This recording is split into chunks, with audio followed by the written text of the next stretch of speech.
All right, race fam, let's get cracking. Here is Friday, June 21st at Shorewood, Tour of America's Dairyland, and we're going to kick off this race.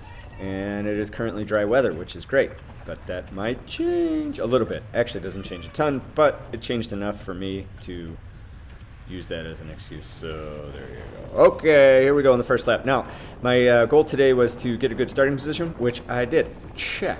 And then my second goal was to try to stay somewhat near the front. Check. For at least a little while, and then things got a little crooked on me. But anyway, let's just talk about the start here. So a couple things about this course. It's basically a four-corner crit. It's pretty straightforward, except there is a chicane between turns 3 and 4 that is just enough to kind of mess with things. So I've done this course numerous times. Last year they actually ran it the opposite direction, which was kind of fun. But this year they're back to what I would call their normal way of doing things. So yeah, okay. So a couple things about just like the series overall and where we're sitting here with the types of riders that are showing up. So we have two for sure teams, and then maybe 4 potential teams that are strong enough to do something when things need to be done, which is kind of cool to race from a racing perspective. It's really neat. To just watch them do their thing. It's really cool. But as a relatively solo competitor, I do have a teammate in this race, but Andy's much fitter than I am apparently, and I can't help him, and there's nothing obviously he's going to do for me because I don't even know if I'm going to be there at the end of these races. Andy had a good race today. I fall apart a little bit early, but such is life. So I try to give myself about a half an hour after a race to make my little sad face and be upset with myself for not being as fast as I want. And then after that half hour, it's like, okay, get your head out of your ass and figure out what you're going to do next year, or what you're going to do to change your training, or eat better, or stop drinking so much alcohol, or whatever it is that I want to do. And then that'll last like 15 minutes, and then I'll pass a drive-through and be like, ooh, that looks yummy. I'm going to eat all that food. Okay, so as this course has been, or this series has been happening, we do a second lap preem or jersey for the Rain. Rain is a drink, by the way. You can see this brand at gas stations and grocery stores and things like that. It's REIGN, I believe, and it appears they're making a push into cycling, which is cool. So if you see a couple of Rain beverages at the grocery store, pick them up. Support cycling. There you go. And they don't sponsor me, but I appreciate they sponsor other people.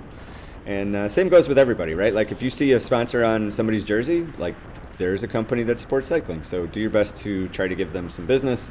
Like when I go buy olive oil, I try to buy Cola Vita olive oil because I know they put together a women's cycling team for a number of years, and I appreciate that about them. So these things do matter, and they really matter if you're vocal about it on social media. So you may notice sometimes if you follow my stories on Instagram that I'll talk about the town that we're in, or I'll talk about a particular sponsor every once in a while.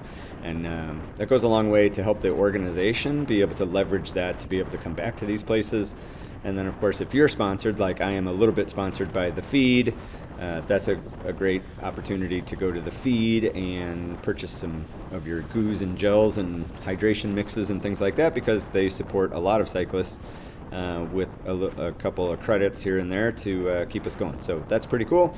And then I support the bejesus out of my local bike shop because I feel like I'm down there every other day ordering a $400 part, but I got that going for me too. So there you go. Okay, friends, back to racing. So there's a couple things I've noticed about this race in particular and like how I'm doing this week.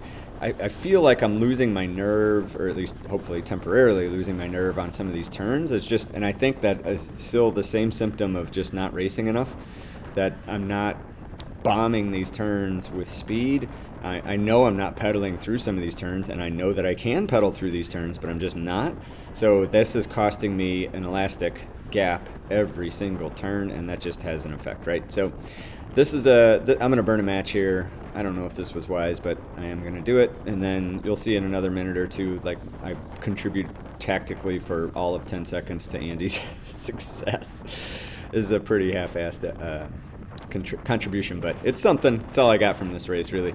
So I'm going to close this gap, and if you are going to close a gap, my friends, try to go fast enough that you're not going to tow everybody else up there. I would prefer to not give a free ride to a competitor behind me. That's not always the case if I feel like there's an advantage to keeping them fresh for whatever reason, especially in a smaller race. I might tow them up more carefully, but this large of a race, I know these guys are going to close that gap. There's no question in my mind, so there you go. The roads on this, there's a couple like what I call sneaky speed bumps, especially on this stretch of road.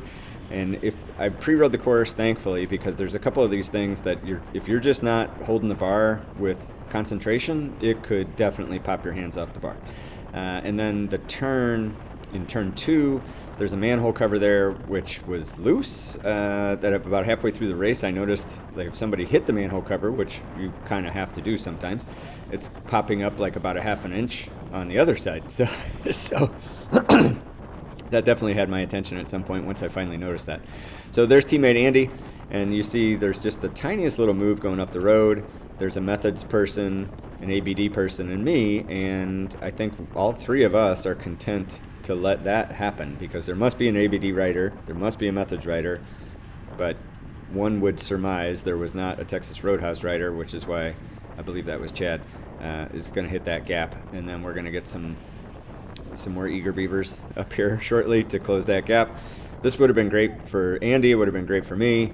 That brake would have gone away. We would have had a little softer pedal here for a while. I could have recovered a bit. Not that actually felt pretty comfortable in the first 10 minutes of the race. It was after that things got a little sideways on me. So there you go. ABD, I'm clearly happy with what's going on, but he's gonna take that free ride up there. So smart racing, I think, from me and from the other teams that were on the front when that unfolded. It did not actually work out, but this is how you set up breakaways, right? Like if you have a teammate, you don't physically get in somebody's way, but you don't pedal through all the way. Maybe you pedal at 280 watts instead of your normal 320 watts, just to try to give them a little bit of a break there.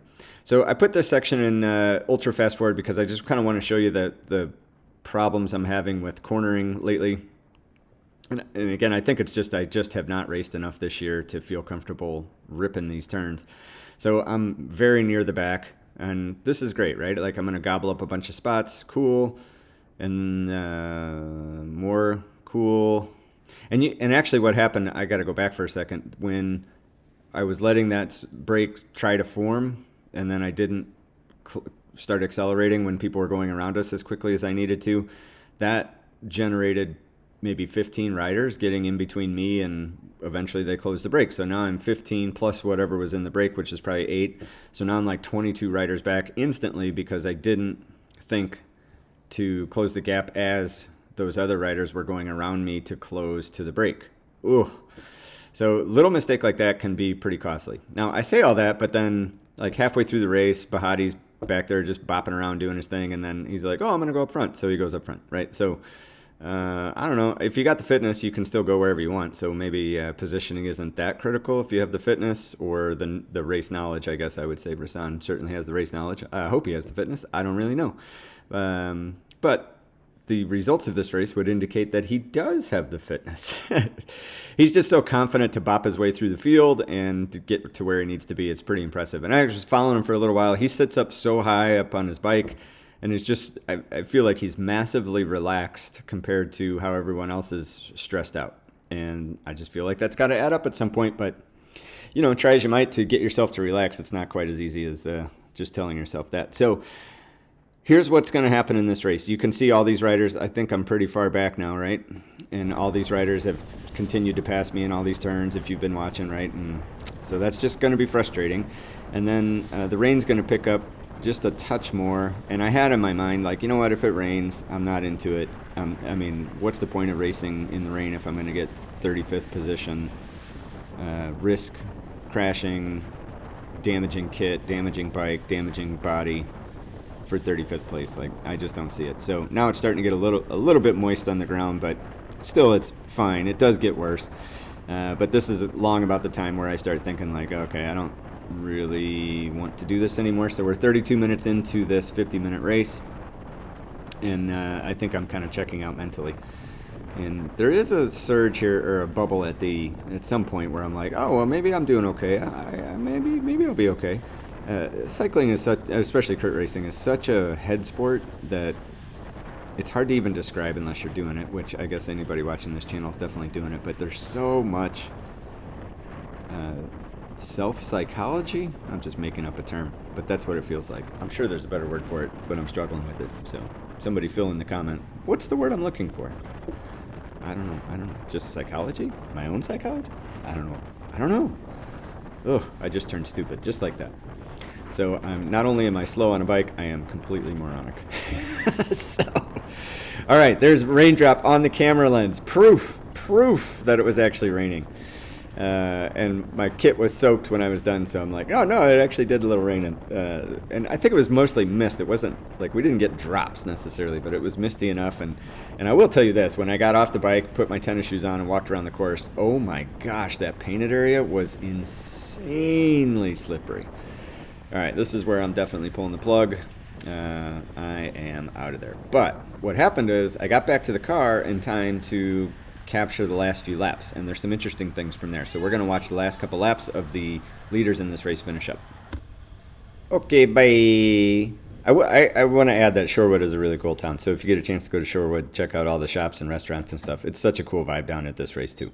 So a lot of the Toad races are awesome, but this one is really cool, especially if it's sunny out, which it was not today. All right, 3 to go. Jaden's on the front, ripping for methods to winning.